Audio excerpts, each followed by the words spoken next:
नमस्कार दोस्तों, एक बार आपके समक्ष फिर से उपस्थित हूँ बहुत सुंदर और प्रेरणात्मक कहानी लेकर।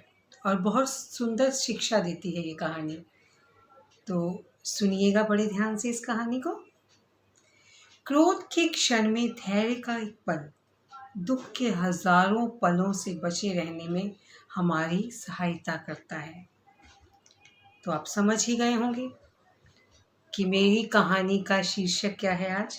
धैर्य, संयम, जो हम कई बार खो बैठते हैं और जिसके परिणाम बहुत कठिन हमें देने पड़ते हैं।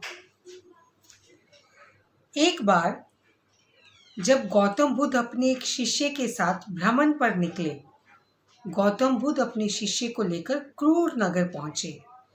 लोगों का कहना था कि वहां की रानी बहुत क्रूर थी, इसलिए उस नगरी को क्रूर नगर के नाम से जाना जाता था। ऐसे में जब वहां की उस क्रूर रानी को ये मालूम हुआ कि गौतम बुद्ध अपने शिष्य के साथ क्रूर आए हैं, तो रानी ने अपने नौकरों को गौतम बुद्ध के पास भेजा। रानी ने अपने सेवकों को ये भी कहा कि वे लोग गौतम बुद्ध का अनादर करें। तो रानी भी क्रूर थी, तो उसने वही व्यवहार अपने सैनिकों को भी गौतम बुद्ध से करने का आदेश दिया। तो निसंदेह सैनिकों को रानी की बात तो माननी पड़ेगी। रानी ने अपने सेवकों को यह भी कहा कि वे लोग गौतम बुद्ध का अनादर करें ताकि वे क्रूर नगर से वापस चले जाएं। रानी के आदेश अनुसार उसके सेवादारों ने भी बिल्कुल वैसा ही किया। जैसे ही गौतम बुद्ध और उनके शिष्य ने क्रूर नगर में प्रवेश किया, सेवकों ने उन्हें भला बुरा कहना शुरू कर दिया। सेवकों ने गौतम बुद्ध को काफी दुत्कारा, जहां तक कि उन लोगों ने उनका काफी अपमान भी किया।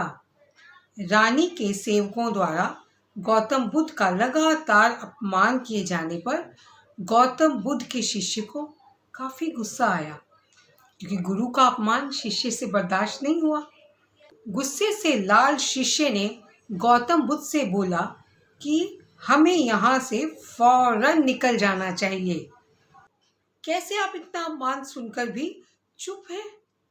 जहाँ हमारे साथ इतना दुर्व्यवहार हो रहा हो, हमें वहाँ एक भी क्षण नहीं रुकना चाहिए। चलिए हम लोग कहीं और चलते हैं जहाँ आपका आदर और सम्मान हो।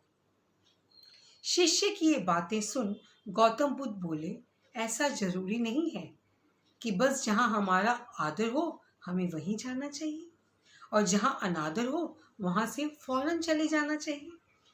जहाँ आपके साथ बुरा व्यवहार हो रहा है उस स्थान पर तब तक रहना चाहिए जब तक वहाँ शांति स्थापित ना हो जाए या फिर आपका अनादर करने वाला हार ना मान ले।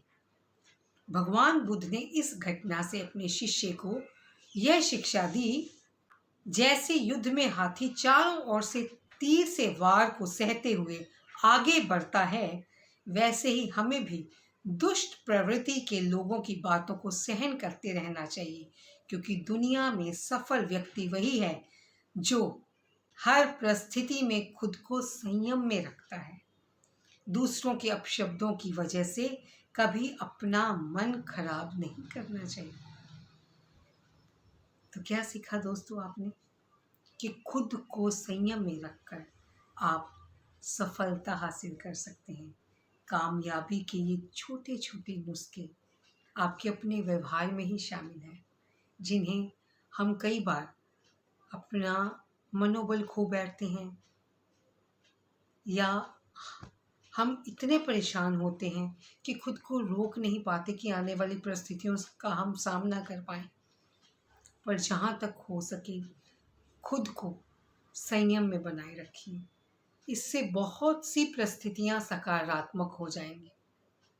सफलता आपका साथ देगी। स्वस्थ रहिए, खुश रहिए, और मेरे चैनल आकर्षण को सब्सक्राइब, लाइक और शेयर करना ना भूलिएगा। धन्यवाद। शब्बा खैर।